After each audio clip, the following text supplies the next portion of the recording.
Good evening, everyone, and welcome to Politics in the Pub. The TAFE in NSW is really on the brink. It's that bad. So what can we do about it? Dr. Damien is the Deputy Director of the Center for Management and Organization Studies at UTS here in Sydney. Before that, he was leading research analyst and acting director at the Workplace Research Center in the University of Sydney. His particular areas of expertise are the apprenticeship and traineeship models of skills development in Australia and overseas, the intersection of workforce development strategies and industrial relation issues, the youth labour market, and the transition from education to employment.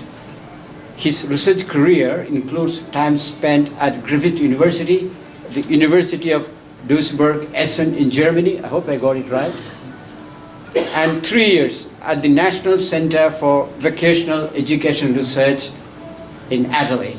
I, up until very recently, worked at the University of Sydney at the Workplace Research Centre, and the Australian Education Union commissioned us to conduct an investigation, to conduct a research into the business models of these private providers, to try and understand a little bit more about the scale of public funds that they were accessing, how they were accessing them, how they were finding their students, and ultimately how much money they were making out of taxpayer subsidies. So the research was actually led by a colleague of mine, Serena Yu, but together we worked on the report, and we focused on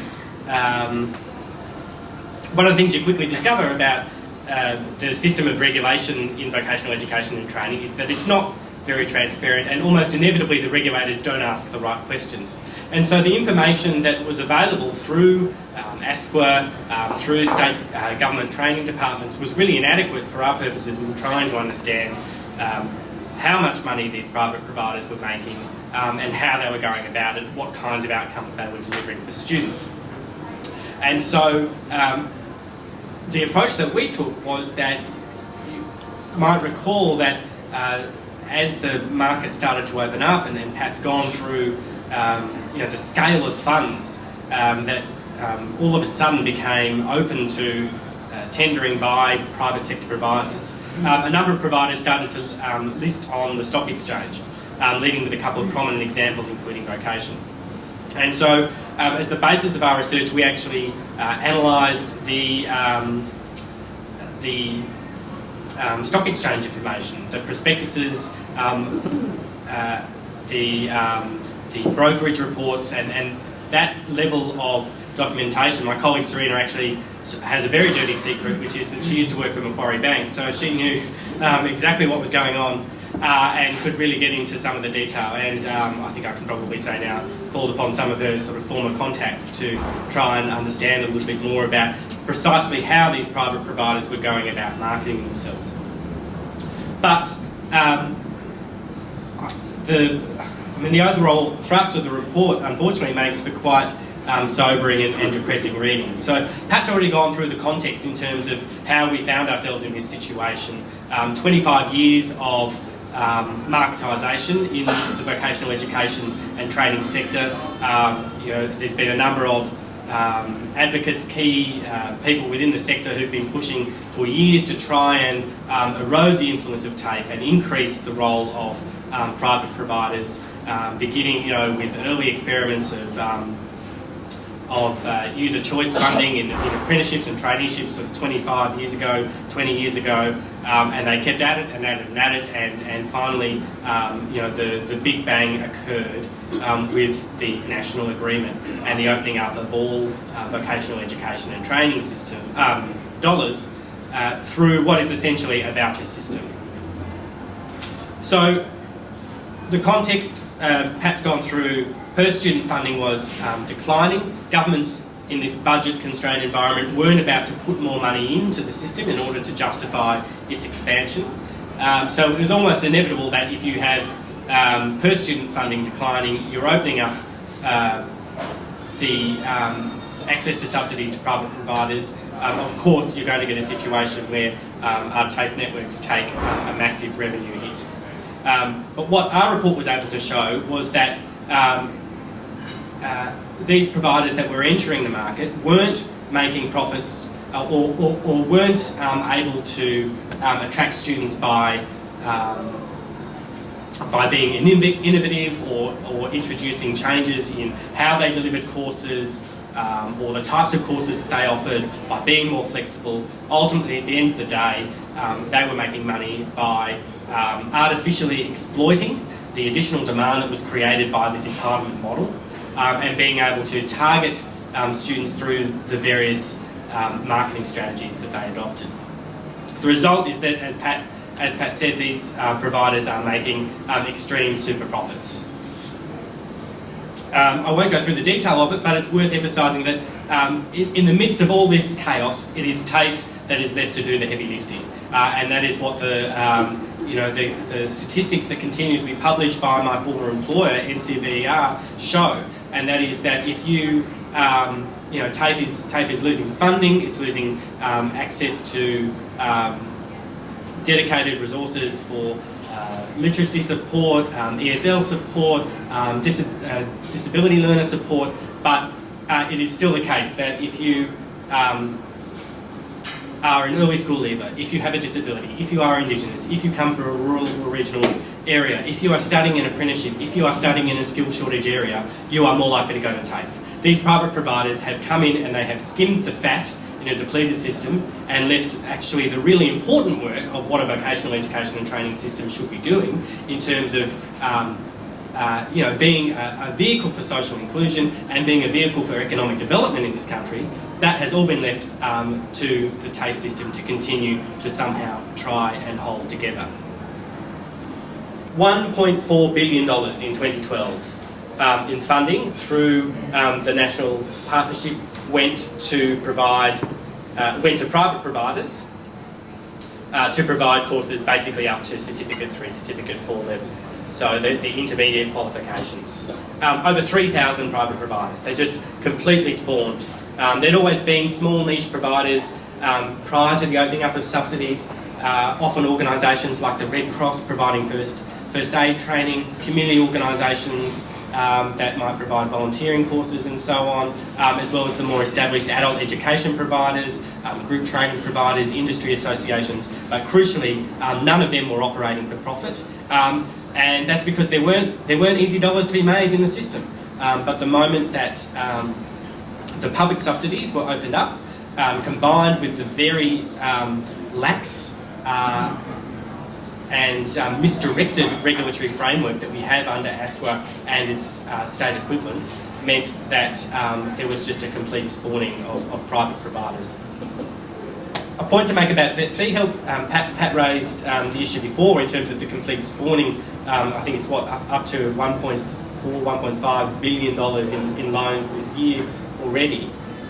Just the fact that, and this even surprised me in my naivety, that despite the fact that TAFE was so established in providing these high-level diploma and advanced diploma programs, it is the private providers that have gone in and hoovered up this market, and have done so because of the way that they have deployed these business practices, which I'm about to get to very soon. So our analysis focused on 3 or 4 private providers who had very quickly identified the situation in Victoria and began a very rapid process of growth in enrolments. The first of these that we looked at was a company called Vocation, which was, I think, probably the first to move to publicly list in Victoria. What Vocation was the amalgamation of 3 or 4 colleges, 3 or 4 RTOs, registered training organisations that had existed, operating in certain areas under the old system. But they amalgamated, and Vocation is really the case study for the first element of these private providers' strategy, and that is really aggressive acquisitions. And this is the corporate structure of Vocation. It's got a number of different groups, and it was designed to capitalise on every aspect of the vocational education and training regulatory system. So its strength wasn't quality of training, it wasn't the sort of industry connections or the depths of its staff. Its great marketing ability, it said, and this is what it actually said to its investors, was that it knew the regulations. What it knew was how to get around it, how to maximise your subsidy dollar, and how to minimise the impact of regulations such as it exists in the sector on their operations. And so they have one arm that provides subsidised training, and in that arm they were very aggressive about buying up, acquisitions, acquiring existing RTOs that already had qualifications on scope. And the reason for that is that it is somewhat hard, you've got to tick a lot of boxes in order to be able to offer a vocational education and training qualification in a particular subject area. You've got to go through, a registered training organisation does have to go through a certain number of hurdles of showing it has staff within their organisation who have the requisite qualifications, who have those units of competency, who have workplace training qualifications. They've also got to show that they've got industry connections in that area and so forth. But once you've met that initial threshold, the regulation's much more lax, and so it's much easier to buy an RTO that's already got a qualification on scope, especially if it's in a fast-growing area like aged care or community services, than it is to go through and start from scratch. So that's one element of what they were doing. Another branch of their business was to actually sell their regulation expertise to other training organisations, both registered and non-registered, in order to try and leverage the fact that they knew how to get around the regulations such as they existed. And one of the reasons they were able to do that is that within their corporate structure were a whole lot of bureaucrats who used to write and enforce the regulations. In some cases up to very, very, very senior levels. And so that's the first element of the business strategy that these private providers have adopted. Aggressive acquisitions and attacking or ferociously minimising the regulatory impact that they have to deal with. Ashley Services Group were another of the large providers in Victoria who moved towards listing. And they're an excellent example of the second element of the strategy that a number of private providers have adopted. And that is what they call in the business cross-selling, which would be amusing when you think about that. Actually what we're talking about is cross-selling or trading of people who are experiencing considerable disadvantage in their lives. What this is about is firms seeking to operate across multiple but connected elements, providing vocational education and training, labour hire, and employment services. So you'll remember that a number of people made quite a lot of money when the CES was privatised, 20 years ago now. Lots of people are still in that business, and this was welcomed by some of those people as an extension. Because what you can start to do is you can start to cycle people around. You take one person who comes in your door as you're operating an employment services agency, a job network agency. You don't have to find the job in the first instance. You can refer them to a training course, and surprise, surprise, your affiliate, your subsidiary, actually provides the subsidised training as well. Then you can refer them round again to the next subsidiary, and they're a labour hire firm. You keep them on the books for a little while, you drop them off, you start the cycle again. And so, with very little oversight, one of the weaknesses of the vocational education and training regulatory framework is that there's not nearly enough regard paid to whether registered training organisations are enrolling people in courses appropriate to their learning level, their interests, and current labour market conditions. That is absolutely what the Ashley Services Group type model was able to exploit. Some of the other practices that we know are very widespread, and some of you would be familiar with this, it's just aggressive student marketing. So what the entitlement model did was that it introduced an entitlement for everybody to be able to access a Certificate 3 qualification with certain, various state governments put slight qualifications or slight restrictions on it. But what it led to, particularly in the early days in Victoria, was a massive boom in people being marketed to personal training courses. Come and do it, and because of the weaknesses, the deficiencies in the regulation, you could be sold a personal fitness course in a couple of weekends. The fact that the volume of training was so disconnected from what was actually being delivered, despite the fact that the actual subsidy arrangements, the dollars that are paid to private providers and to TAFE for these subsidised places are based on a certain number of hours being delivered in the training. That is what's absurd about it. The dollars are based on it, and you would think that the governments who are paying out these dollars have an interest in ensuring that volume of training is delivered to students as one fairly basic, not complete, but one very basic and important indicator of quality. That doesn't happen. And so we've seen, you will have heard the stories about aggressive marketing of courses in shopping centres, some of the concerning stories about aged care homes, all sorts of things that are just incredibly concerning. And it's because, in a sense, in creating the voucher entitlement model, they have governments have artificially increased the level of demand and distorted the nature of the demand for vocational education and training. When we worked backwards from the prospectuses and looked at how much profit these key private providers were claiming they had made, and then looked at the number of students that they had enrolled using the public data that is available from the National Centre for Vocational Education Research, and looked at the subsidy levels that are associated with those courses. So this is just in relation to Certificate 3, Certificate 4 courses and below. It doesn't take into account vet fee help diploma income.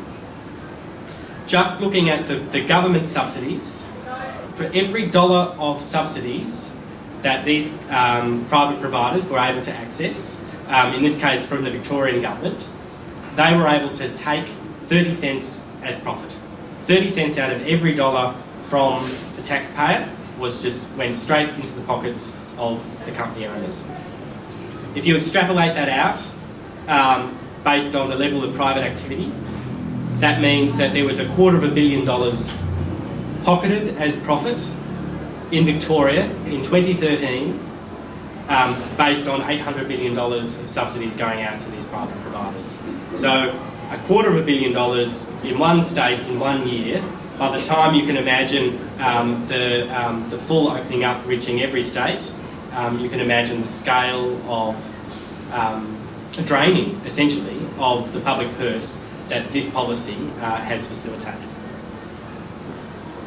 All of this is made worse because there are severe quality issues with the way that vocational education and training is governed in this country. Pat's talked about this quite a bit, but here's some particular facts to bear in mind.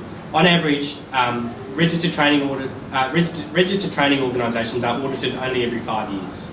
So imagine if your intention is to get in and make money, get out.